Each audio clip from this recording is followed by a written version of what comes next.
A palavra identidade, ela vem de identificar.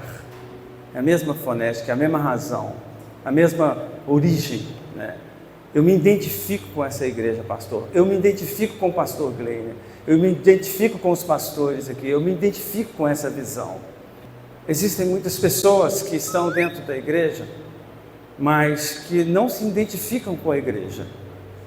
E eu já fui uma dessas pessoas. Eu estava dentro da igreja, eu cantava os louvores da igreja, mas eu tive um momento na minha vida que eu perdi a identidade daquela igreja. Não da igreja local, mas da igreja de modo geral. Eu perdi a identidade. Eu quero falar aqui sobre alguns grupos de pessoas, e talvez você se enquadre dentro desse grupo de pessoas. Antes de falar sobre as coisas tão interessantes da identidade, eu quero falar sobre as pessoas que não se identificam com a igreja do Senhor. Para isso nós vamos analisar aqui um pouquinho o primeiro grupo de pessoas. Está lá em Apocalipse, capítulo 3, no versículo 1, que diz assim: ao anjo da igreja em Sardes, escreva: essas são as palavras daquele que tem os 7 Espíritos de Deus e as 7 estrelas. Conheço as suas obras, você tem fama de estar vivo. Preste atenção nessa expressão aqui, olha. Você tem fama de estar vivo, mas está morto. Esteja atento, fortaleça o que resta e que estava para morrer, pois não achei suas obras perfeitas aos olhos do meu Deus. Lembre-se, portanto, do que você recebeu e ouviu, obedeça e arrependa-se. Mas se você não estiver atento, virei como um ladrão e você não saberá a que hora virei contra você. Então, esse tipo de crente, esse primeiro grupo de pessoas que elas perderam a identidade, elas são simpatizantes do Evangelho, mas elas são profanas. Elas se assemelham muito mais com as coisas do mundo do que propriamente com as coisas de Deus. É um tipo de pessoa que ela vem à igreja, ela canta, ela ora, ela vem aos cultos, ela está presente na igreja. Algumas dessas pessoas até mesmo evangelizam. E aqui, conforme esse texto que nós lemos, diz aqui que ela tem o nome de que vive, mas está morta, essa pessoa. Ela vem aqui e é difícil, às vezes, nós identificarmos quem são essas pessoas. Como eu falei com vocês, eu era uma dessas pessoas. Eu cantava, eu tocava e eu falava de Jesus para as pessoas. Eu tinha o nome de uma pessoa que vivia.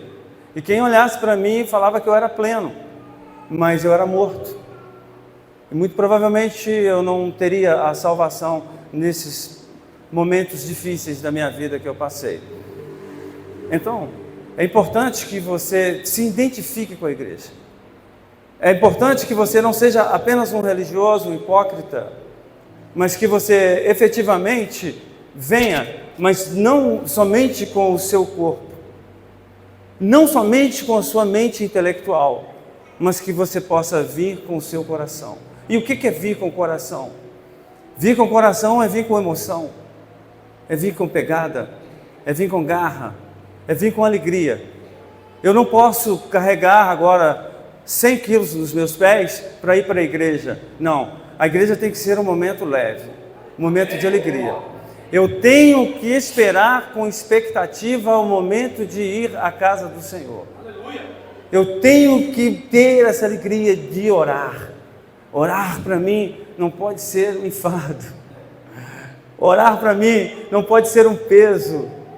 Ler a Bíblia para mim, conforme o salmista no Salmo 1 nos fala, tem que ser uma bem-aventurança, tem que ser um momento de alegria. Opa, agora eu vou desfrutar, eu vou degustar na palavra do Senhor. Amém?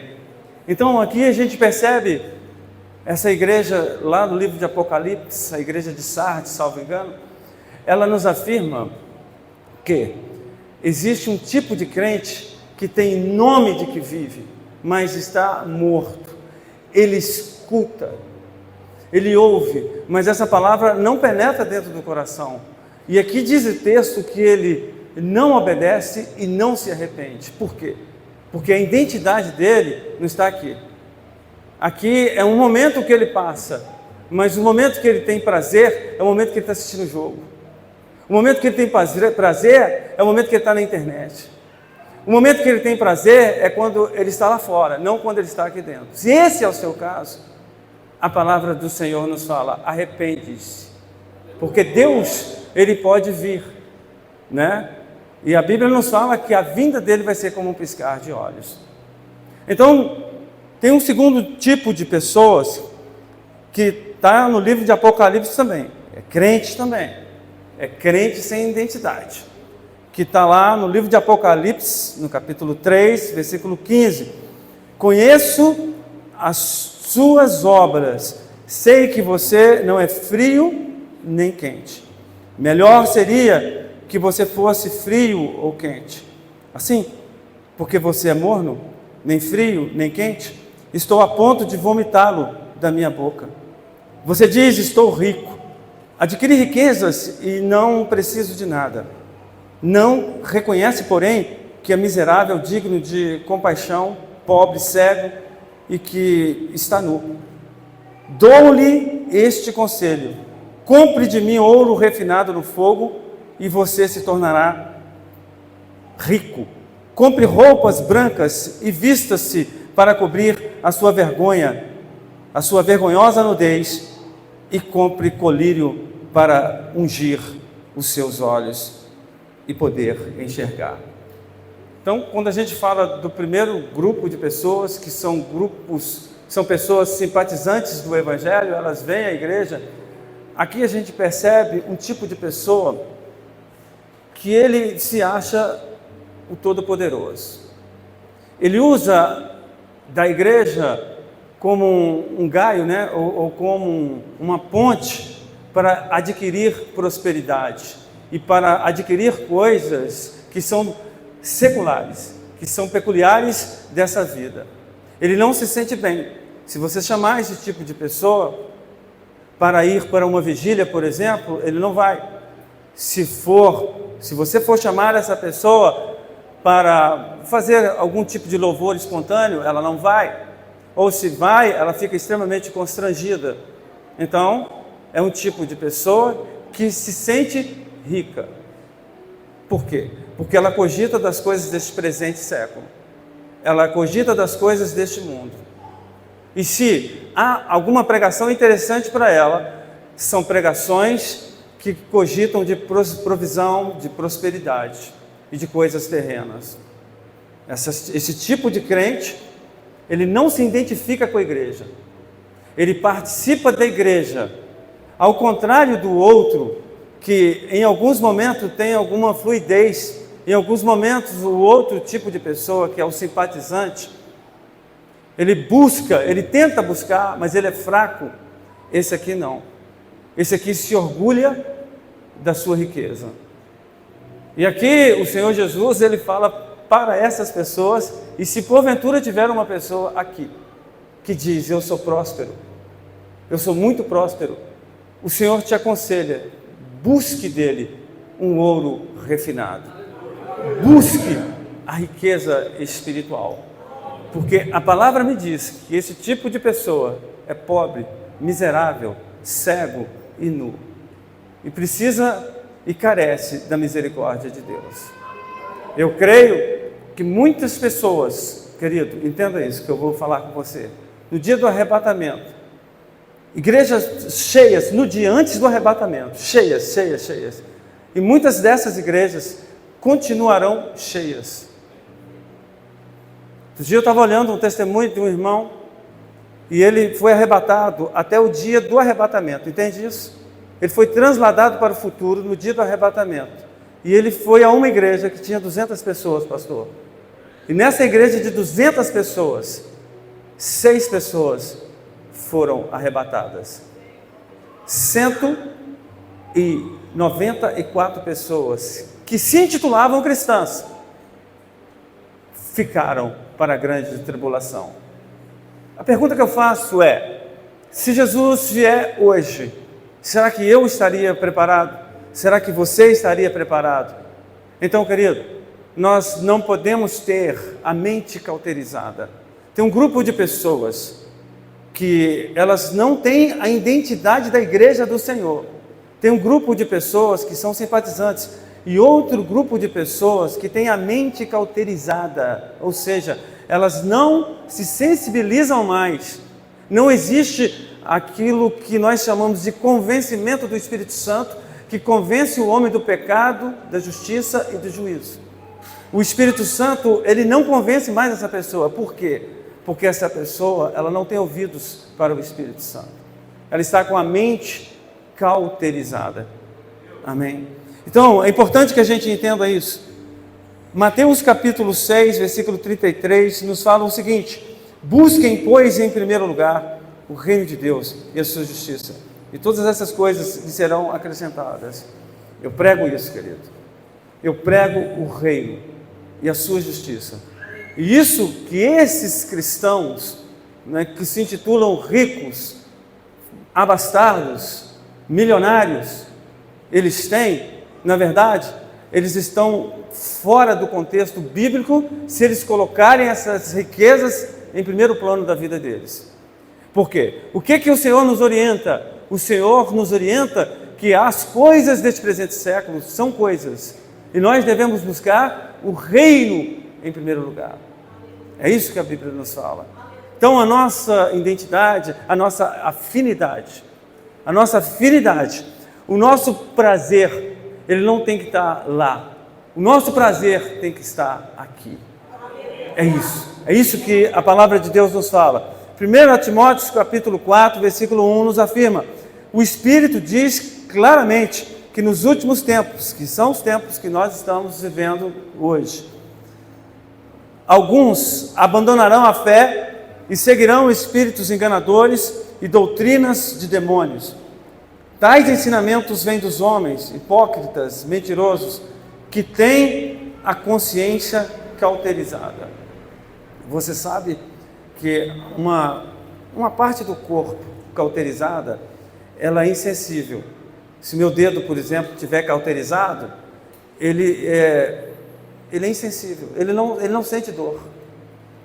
E aqui o apóstolo Paulo, ele nos afirma a Timóteo que muitas pessoas têm a mente, é evidente que é uma linguagem figurada, porque não tem jeito de cauterizar a mente literalmente, é uma figura. O que ele está querendo dizer? Ele está querendo dizer da insensibilidade das pessoas. Não é que Deus não esteja falando, é que as pessoas não estão ouvindo. Deus, ele está corrigindo, Deus, ele está advertindo, Deus, ele está chamando a atenção. Olha, igreja, é a última hora. E as pessoas estão perdendo tempo com tantas coisas que não são bênçãos, que não glorificam o nome do Senhor. Então, querido, esse é o segundo tipo de pessoa, mas tem um terceiro tipo de pessoa, que esse não é crente. Nós falamos aqui de dois grupos, um que tem a mente cauterizada, que foi esse último grupo, e o primeiro grupo, que é o grupo simpatizante do Evangelho, que não se identifica literalmente em estar aqui. Esse aqui não é o maior prazer dele. A melhor coisa que ele faz não são os momentos que eles estão na presença de Deus. Preste atenção nisso, que talvez você pode ser uma dessas pessoas. Mas existe um terceiro grupo de pessoas, que são as pessoas que estão lá fora. Mas elas estão lá fora e elas não fumam, não bebem, não prostituem. E elas têm a própria justiça delas e se vangloriam por isso. Quando a gente lê esse tipo de pessoas aqui, desse segundo grupo que eu li, que acha que não precisa da igreja porque ele já é abastado, já é rico, já tem tudo que ele tem, já tem casa boa, já tem uma família. Agora a gente vê esse terceiro grupo que não frequenta a igreja, que está lá fora e que tem a sua própria justiça. Ele fez a sua própria justiça. Mas a Bíblia nos fala que a nossa justiça perante Deus, ela é como um trapo de imundície. E eu leio aqui para vocês Isaías 64, versículo 6, que nos afirma: somos como o impuro, todos nós, todos os nossos atos de justiça são como trapo imundo. Murchamos como folhas, e como vento, as nossas iniquidades nos levam para longe. Então, tem muitas pessoas lá fora E esse grupo de pessoas são os mundanos moderados. Primeiro grupo, aqueles que são crentes simpatizantes. Segundo grupo, são crentes com a mente cauterizada. Terceiro grupo, são aqueles que são do mundo, mas eles são moderados, são contidos. Eles têm a sua própria justiça. Isso aqui, quando você chama uma dessas pessoas, e às vezes vem em algum tipo de evento assim, costumam vir à igreja. Mas isso aqui não era deles. Eles não têm afinidade com a igreja. Eles não têm afinidade com o povo de Deus. Eles não têm afinidade com o crente. Talvez você conheça alguns desses lá na sua circunvizinhança, na sua família, no seu trabalho.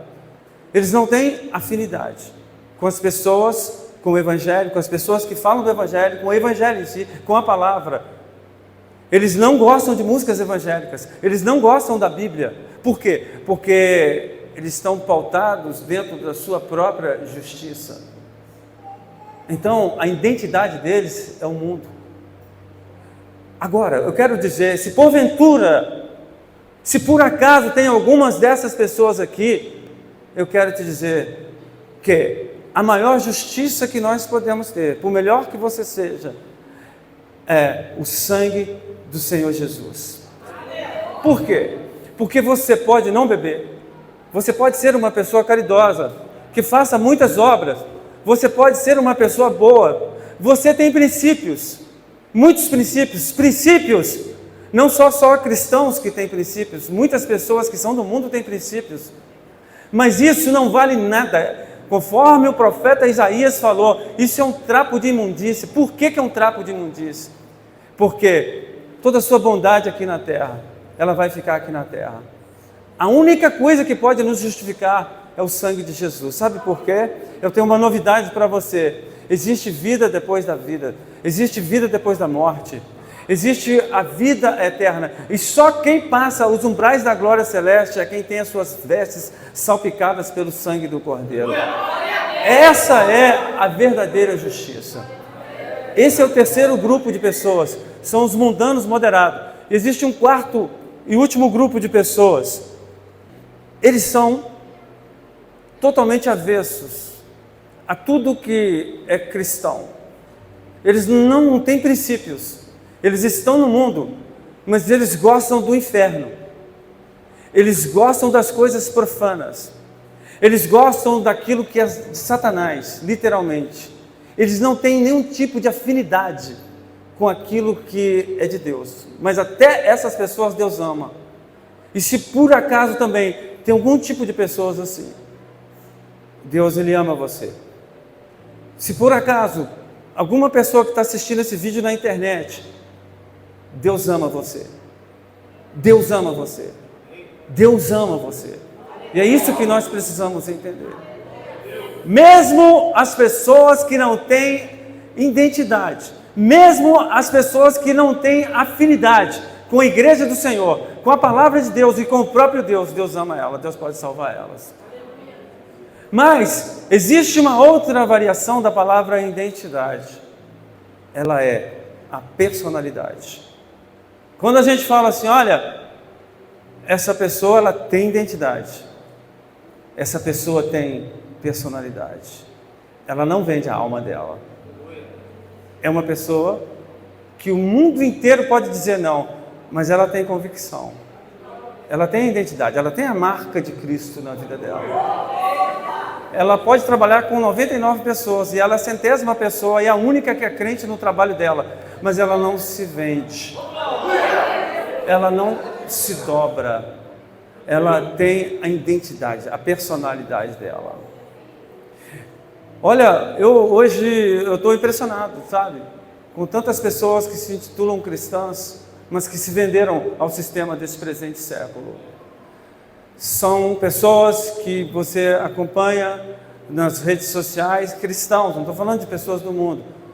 70%, 80% dessas pessoas, elas postam músicas profanas, músicas de pessoas que não são cristãs. Sabe o que eu digo? Essas pessoas, elas não têm a identidade formatada na vida dela, no quesito personalidade. Então é importante que a gente entenda isso. Alguns desses cantores, eu vou dar um parênteses aqui, não estava programado para falar isso aqui, mas vou falar. E veio para mim ontem um vídeo aleatório, nem estava comentando sobre isso, de uma cantora muito famosa. E eu posso falar o nome que ela se declarou, né? Ela mesma não teve nenhum tipo de constrangimento de falar isso, não sou eu que vou ter o constrangimento de falar. É uma cantora chamada Paula Fernandes, que nesse vídeo que veio para mim, ela declarava que todas as canções que ela faz, ela faz através da mediunidade. E existem algumas palavras que o próprio espírito maligno, o próprio guia dela, que a gente sabe quem é, né, diz para ela que ela desconhece essa palavra e ela coloca essa canção na música e ela vai pesquisar depois. E muitas dessas pessoas, que muitos cristãos sem personalidade ouvem, estão ouvindo pessoas que estão compondo canções provindas do inferno. Tem um cantor de pagode aí, esse eu não vou falar o nome dele, mas é muito conhecido, muito conhecido. Ele também está na mesma onda. E existem muitos outros aí que eu poderia falar aqui para vocês. Então, querido, tenha convicção daquilo que você quer na sua vida. Porque senão, sabe o que vai acontecer com você? Você vai passar a vida toda dentro da igreja e você vai para o inferno, se você não tiver essa convicção. Sabe o que Apocalipse não fala? Eu gosto muito do livro de Apocalipse. Nos fala que aquele que se santifique, santifique-se mais. Mas aquele que suje-se mais. Então não adianta você ser meio termo. Ou você é, ou você não é. Então nós precisamos, em alguns momentos, ser radicais. Nós precisamos ser linha dura algumas vezes. Então, quando eu digo de personalidade, são pessoas que não vendem a sua alma.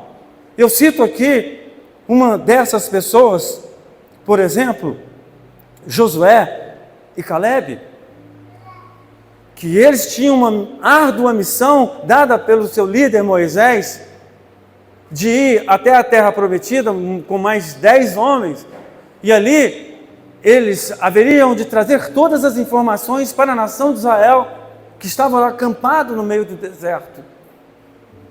Josué e Caleb, então, tinham uma personalidade forte.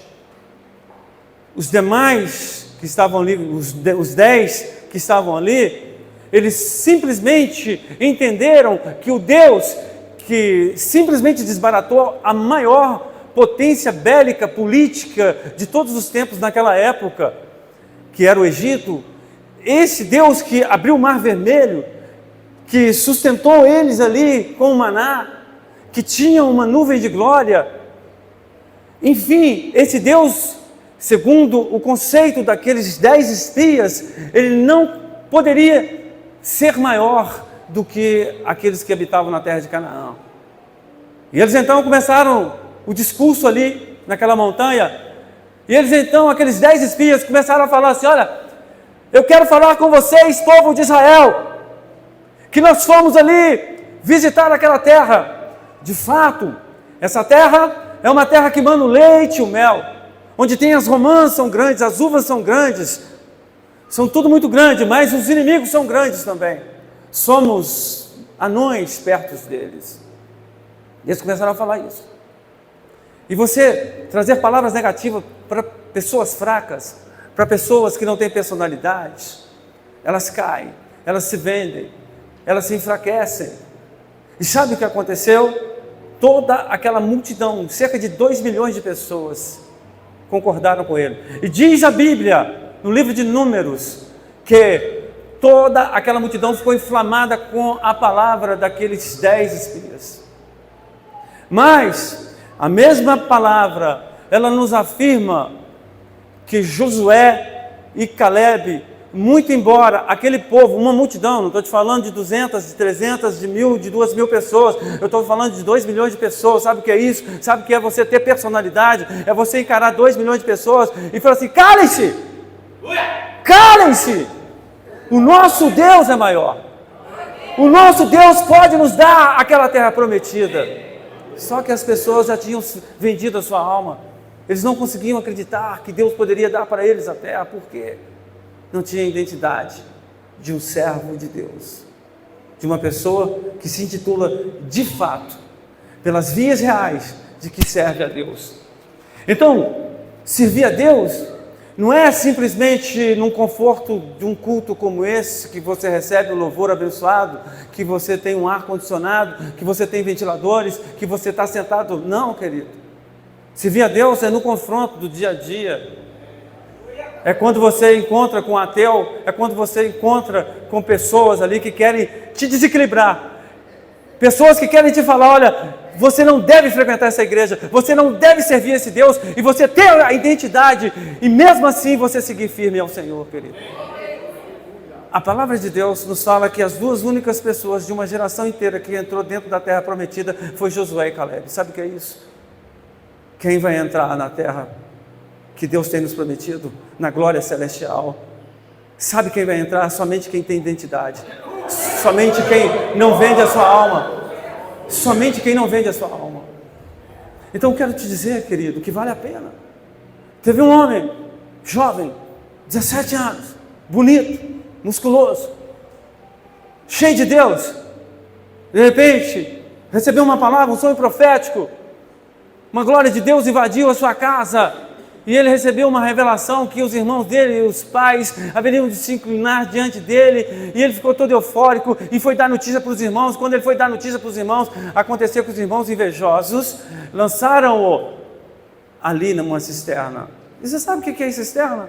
Cisterna é um lugar de urinas e de fezes, e de coisas ruins e de escuridão. E esse homem, cheio da identidade do Senhor, chamado José, o filho de Jacó, ele estava lá na cisterna dando glória a Deus. E de repente a glória subiu, chegou até o céu. E quando chegou no céu, Deus enviou então os amalequitas, que passou, e o Rubens, que era o irmão mais velho, falou assim, olha, vamos fazer o seguinte, nós íamos matar ele, mas não vamos matar ele não, vamos vender ele. Venderam ele como escravo. E esse menino que tinha uma revelação tremenda de Deus, ele então agora vai para onde? Vai para o Egito, a maior nação daquela época. E ele para na casa de uma pessoa chamada Potifar. E na casa de Potifar, Potifar era um cara cheio de influência ali no governo do Egito. E ele confiava em José, aonde ele punha a mão José, aquilo prosperava, e ele confiou, então largou, e quem deu de cima? Vocês conhecem a história.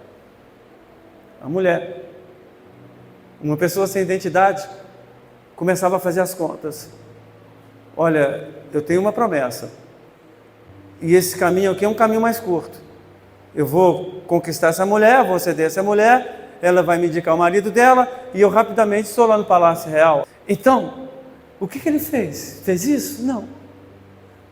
Por quê? Aflorava dentro dele a presença do Espírito Santo de Deus. A glória de Deus. Ele tinha uma identidade. Ele tinha essa variação da palavra identidade, personalidade. E quem tem personalidade pode estar na seca há 10 anos, há 20 anos, há 30 anos. Pode chegar o maior avião, homem ou mulher. Ele não vende a sua alma. Quem tem identidade pode não ter nada para comer. Pode chegar uma proposta indecorosa para ele fazer negócios e ganhar dinheiro. Ele não vende a sua alma. Ele não vende. Como o irmão falou aqui, tem alguém que parece que está passando necessidade. Confia no Senhor. Confia no Senhor. Não venda a sua alma. Tenha personalidade. Creia no Senhor. Não barganhe a sua fé. Deixa Deus. Deus vai abençoar. Eu libero uma palavra profética para você. Que você seja próspero. Que você seja abençoado. Você não precisa se vender. Deus vai te dar a provisão. Mateus capítulo 26, versículo 33. Nos fala algo interessante. Pedro respondeu: ainda que todos te abandonem, eu nunca te abandonarei.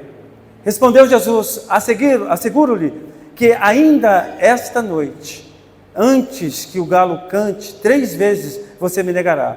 Mas Pedro declarou, mesmo... Não está conseguindo passar, não? Tá não, né? Achei que estava passando aqui no telão, por isso que eu estou lendo aqui rápido aqui para vocês, irmãos. Desculpem. Pedro, ele estava num determinado momento de glória, onde Jesus ia, a glória de Deus ia com ele, o poder de Deus ia com ele, a unção de Deus ia com ele. E o que Jesus ele estava falando é que ele iria partir. E agora Pedro, um leão, irmãos. Mas Pedro, nesse instante da vida dele, ele ainda não tinha formatado a identidade dele. Então, esse leão feroz, ele diz para Jesus: Jesus, deixa eu te falar uma coisa. Ainda que todos te neguem, ainda que eu morra, eu não vou te negar. Jesus olhou bem para a cara de Pedro assim e falou assim: ó Pedro, quero te falar outra coisa. Ainda essa noite, ainda antes que o galo cante, você me negará 3 vezes. 3 vezes. Você e todos eles aqui. Então, aquele Pedro, que em algum momento estava como um leão, ele se transformou num gatinho. Um gatinho. Sabe o que é um gatinho? Sem ação, mansinho. E ele de fato negou a Jesus. Então muitas pessoas estão assim. Dentro da igreja, são leões. Lá fora, são gatinhos. Estão traindo Jesus. Estão traindo ao Senhor Jesus. Querido, isso aqui é um lugar, preste atenção nisso que eu vou te dizer, onde a igreja se congrega, é extremamente importante. A igreja não salva ninguém, mas ela faz parte do processo, ela é importante no processo. A própria Bíblia nos fala, Hebreus capítulo 10, versículos 24 e 25 nos fala, né? Não deixe de congregar, como é costume de alguns. Então, isso aqui é extremamente importante. Mas aonde se baliza um crente? Aonde se mede um crente? É aqui? Não. Aqui todo mundo é crente. Aqui, se Jesus vier, muito provavelmente muitas pessoas serão salvas, ou todos, espero que todos sejam salvos. Embora muitos de nós talvez não entendamos o critério de Jesus Cristo e achamos que Deus, a graça dele é liberal. Não, a graça não é liberal. A graça é muito mais radical do que a lei em alguns momentos. Por quê? Porque o próprio Jesus, ele fala que o simples fato de você chamar um irmão de raca ou de tolo, você está sujeito ao sinédrio. Então, o juízo de Deus é criterioso. É importante que eu e você entendamos isso. E o que a gente percebe é que esse Pedro, afoito, sanguíneo, ele ainda não tinha formatado, só formatou a identidade dele depois de Pentecostes. Depois de Pentecostes. Aí sim. Aí ele falava assim: olha, para mim está tudo tranquilo, e ele não tinha problema, ele pregava ali mesmo que se fosse morrer. Aí sim, ele formou a identidade dele. Eu quero terminar aqui, pastor Glênio. Eu quero te falar uma outra historinha. Eu gosto de contar histórias. A historinha que eu conto aqui é de um profeta. E nós gostamos do ministério profético. Eu, particularmente, gosto do ministério profético. E esse profeta, que a Bíblia chama ele de profeta novo, ele tinha um encargo de sair de Judá e ir para Betel. Porque ele tinha que trazer uma palavra dura para Jeroboão, o rei, que estava fazendo um monte de coisa errada. E ele foi firme, ele foi convicto, ele foi determinante, e ele fez tudo o que Deus mandou ele fazer. Só que em algum momento, Deus falou com ele assim: eu não quero que você nem coma, nem se assente e nem volte pelo mesmo caminho. Nem se assente com ninguém, nem coma, nem beba, nada, nada. Eu quero que você faça o meu serviço. Eu quero que você volte para cá, para Judá. E ele foi. E lá, nessa cidade, tinha um profeta idoso, a Bíblia nos fala, lá em Betel. Tinha um profeta idoso. E esse profeta idoso ficou sabendo dos sinais, ficou sabendo das maravilhas. Teve um profeta aqui, e ele fez tudo isso com o rei Jeroboão. Traz ele aqui, eu quero conhecer ele. Mandou os seus servos. E ele falou uma mentira. Ele falou assim: olha, tem um profeta, e esse profeta teve uma revelação de Deus, e a revelação de Deus é que você, ao invés de voltar para Judá, que você passe aqui. Vamos comer um pão, vamos tomar uma água. E ele então entendeu que Deus tinha mudado a revelação. Não. Ele perdeu a identidade dele, que custou a vida dele. Ele sentou. E no que ele sentou com esse profeta idoso, Sabe o que aconteceu? O Espírito de Deus, pasmem vocês, o Espírito de Deus entrou dentro do profeta idoso, que tinha sido um instrumento de Satanás, tinha falado uma mentira. Agora o Espírito de Deus entra dentro desse profeta, e sabe o que acontece? O Espírito de Deus fala assim: olha, eu não te mandei você voltar e não se sentar com ninguém. E aquele profeta novo abaixou a cabeça e saiu. Quando ele saiu, um leão, no meio do caminho, comeu. Mas ele só matou. O leão, ele mastigou, ele triturou aquele profeta novo, mas não engoliu aquele profeta. Por quê? Porque Deus, querido, queria dar uma lição para ele, e queria dar uma lição para mim, e queria dar uma lição para você. Que quando ele falar alguma coisa, você tem que obedecer. A Bíblia, ela nos ensina a não olhar para trás. Sharamai, canto sikiha, venekio shenekidese, alabahas teki olerese bideki adegaia. E existem pessoas aqui, pastor, que se Jesus viesse aqui agora, não subiria. Se eu sou profeta de Deus, querido, você vai sentir isso aí na sua vida nesse momento. E em nome de Jesus, eu não quero que você saia dessa mesma forma. Ah, mas eu faço isso, faço aquilo e faço aquilo outro dentro da obra do Senhor. Mas adultera, mas fornica, mas prostitui, mas fala mal da vida dos outros. Que tipo de afinidade e que tipo de personalidade que você tem para que você possa ser salvo? Então, quando a gente fala de personalidade, querido, caiam 1000 à minha direita, caiam 10.000 à minha esquerda, e eu tenho aqui, a personalidade, o meu caminho não muda, eu não serei abalado, eu serei como os montes de Sião, que não se abalam. O que é não se abalar, querido? Provérbios capítulo 4, versículo 23 nos fala: guarda o seu coração. Sabe por que você tem que guardar o seu coração? Porque dele depende toda a sua vida. Quem falou isso? O homem mais sábio daquela época, Salomão. Ele falou isso. Guarda o seu coração, porque dele, do coração, depende toda a sua vida. Só que aconteceu um detalhe importante, pastor. Salomão não guardou o coração dele. Ele escreveu uma sabedoria, foi usado por Deus, mas não guardou o coração dele. E terminou de uma forma trágica, como muitas pessoas começam no espírito e terminam na carne. Paulo falou aos Gálatas: porque tão depressa vocês se demoveram da fé, vocês começaram tão bem, vocês estavam correndo, e de repente agora vocês estão parados, agora vocês estão retrocedendo. O que está acontecendo? Então, querido, é necessário, sabe, que você fale assim: Deus, eu sei o que eu quero. O que eu quero não é dinheiro, o que eu quero não é fama, o que eu quero não é glória, o que eu quero é o reino dos céus. Sabe, querido, eu creio numa realidade, que o avivamento, o grande avivamento que já está acontecendo, que muito mais vai acontecer sobre toda a terra, não somente sobre o Brasil, principalmente sobre o Brasil, ele vem dos lugares pequenos. Eles vêm, esse avivamento, ele vai vir do Rosarinha, esse avivamento, ele vai vir do Santo André, esse avivamento do bairro Santo André, esse avivamento vai vir das pequenas congregações. Sabe por quê? Porque nós não podemos ter glamour, é Deus que tem que aparecer. Importa que Ele cresça e que eu diminua.